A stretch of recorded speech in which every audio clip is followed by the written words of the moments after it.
Identical twins share so much. They have the same DNA, the same parents, and often, they even look the same. But there's one thing that no one can share with their twin: their fingerprints. No matter how similar identical twins are, their fingerprints are always different. And now we know why. Identical twins develop from a single fertilized egg that splits into two embryos. So, they're basically the same person, just born at the same time. That means that when you look at your identical twin, you're looking at yourself, like literally. But despite the fact that you share 100% of your DNA with your twin, your fingerprints aren't the same.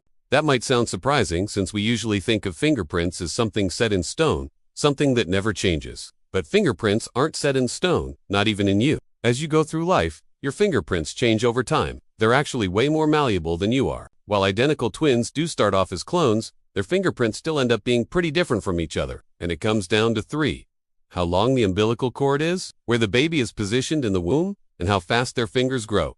The first factor is the length of the umbilical cord. Identical twins share a single placenta, but each has their own umbilical cord. The length of each twin's umbilical cord impacts the amount of space each has to move around in the womb, and that affects how their fingerprints turn out. Now, second is the position of the baby in the womb. A twin's position in the womb relative to its twin matters for the same reasons. If one twin is curled up while the other is stretched out, their fingerprints will be affected differently. It's like if you took your finger and pushed down on a soft surface for hours and hours. Eventually, your finger would make an impression in the surface, and that impression would stay there even after you took your finger away. Same idea here. The pressure from the twin's bodice on the amniotic sac leave permanent little marks on each other's fingerprints. And then third is the rate of finger growth. Fingerprints form early in development and are influenced by genetics and the environment. Things like nutrition, maternal stress, and exposure to toxins can affect how fingerprints form and can even cause some people to have extra fingerprints. Identical twins can absorb the same amount of nutrients,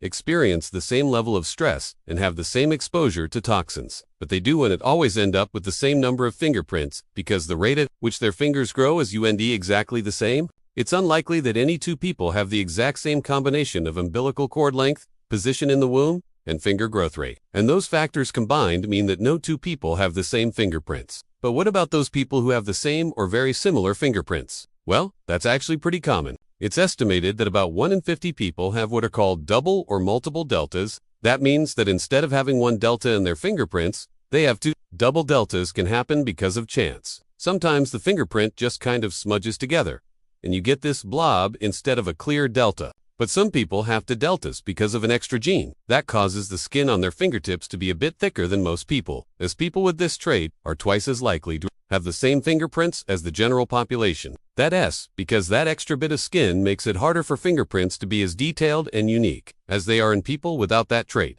So yeah, no two people have the same fingerprints, and we have the math to prove it. The chance of two people having the same fingerprints is 1 in 1 trillion. Now that we know why identical twins don't have the same fingerprints, maybe you'll stop trying to blame your crimes on your twin, or maybe you'll come up with a new alibi. Science can't help you with that.